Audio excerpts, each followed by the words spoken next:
મારા વાલા પ્રિયો, ઈસુ ખ્રિસ્તના નામમાં હું તમને પ્રેમાળ શુભેચ્છા પાઠવું છું. તમે કેમ છો? સ્વસ્થ છો ને?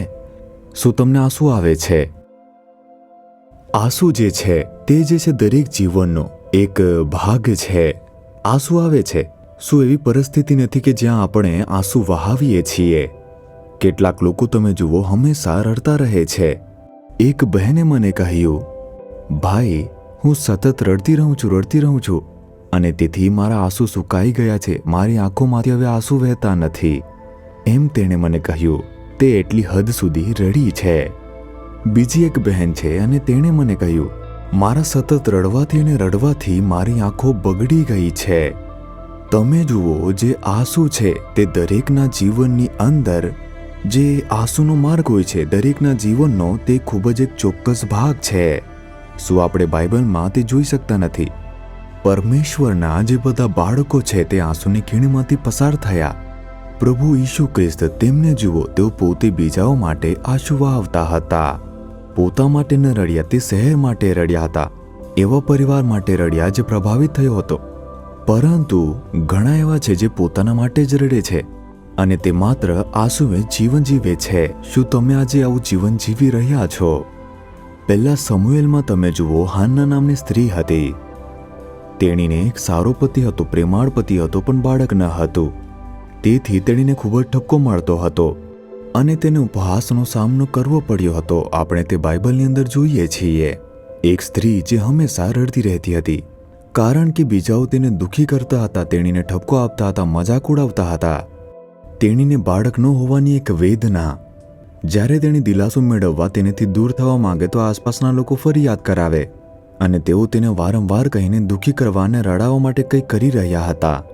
શું તમે પણ આવી કોઈ પરિસ્થિતિમાં જીવી રહ્યા છો? પરમેશ્વરે તે હાન્નાના આંસુ બંધ કરી દીધા હતા. પ્રભુ આજે તમને શું કહે છે જાણો છો? યશાયા 30 અધ્યાય તેના 19મા વચનમાં જુઓ, તું ફરી રડીશ નહીં. મારા દીકરા, મારી દીકરી, તમે હવે ફરીથી રડવાના નથી. પરમેશ્વર આમ વચન આપે છે. એનો અર્થ શું છે? તમે જે માટે પણ રડી રહ્યા છો, હું તેમાં તમારા માટે ચમત્કાર કરીશ. તમે જેના માટે આંસુ વહાવી રહ્યા છો, હું તે બાબતમાં એક ચમત્કાર કરીશ. જુઓ, હન્ના માટે પ્રભુએ એક ચમત્કાર કર્યો છે. તે પછી તેનો ચહેરો ઉદાસ રહ્યો નહીં, તે આપણે બાઇબલમાં જોઈ શકીએ છીએ. એનો અર્થ છે કે તેના પછી તે બિલકુલ રડી નહીં. તેના આંસુ તે બંધ થઈ ગયા હતા. તેના આંસુઓનો અંત આવી ગયો હતો. આજે ઈસુ કહે છે કે તમે હવે રડશો નહીં. જે બાબત માટે તમે રડો છો તે બાબતમાં હું એક ચમત્કાર કરીશ. તે સમસ્યાઓનો અંત આવશે. તમારો ચહેરો હવે ઉદાસ રહેશે નહીં. તમારા આંસુ હવે વહેવડાવશે નહીં. તમે જે પણ બાબતમાં રડો છો તે બાબતની અંદર આજે એક ચમત્કાર થવાનો છે. તમે તમારા પતિના કાર્યો માટે, બાળકોના કાર્યો માટે, પત્નીના કાર્યો અથવા નોકરીના કાર્યો માટે, વ્યવસાયના કાર્ય માટે અથવા સેવાના કાર્ય માટે, તમારી જરૂરિયાતો માટે, નિંદા અને મુશ્કેલીના કારણે, શરમ કે નુકસાનને કારણે, અન્ય બાબતને કારણે, તમે કોઈ પણ બાબતને કારણે હમણાં રડતા હશો. પણ પ્રભુ ઈસુ કહે છે, દીકરા, દીકરી, તમે હવે ફરીથી રડશો નહીં. આપણે કેમ રડી શકીએ છીએ? શું તે ચમત્કાર નહીં કરશે? તમે જે પણ વિશે રડો છો, હું તેમાં ચમત્કાર કરીશ. હું તમારા આંસુ લૂછવા માટે એક ચમત્કાર કરીશ. તમે જુઓ, એક બહેનનો જે પતિ હતો તે 40 વર્ષથી દારૂનો વ્યસન કરતો હતો. 40 વર્ષથી. જો તે નશામાં હોય તો તે પ્રાણી જેવું વર્તન કરશે, ઘરમાં સમસ્યા ઊભી કરશે.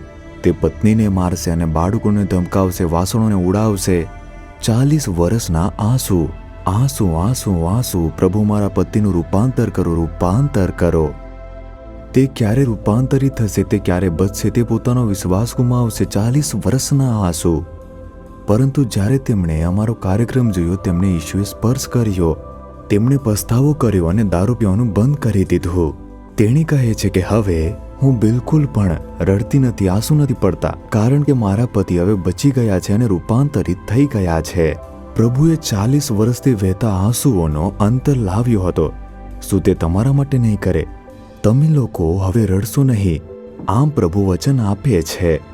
વિશ્વાસ સાથે કહો કે પ્રભુ, જેના માટે હું આંસુ વહાવું છું, તમે તેમાં અદ્ભુત ચમત્કાર કરશો.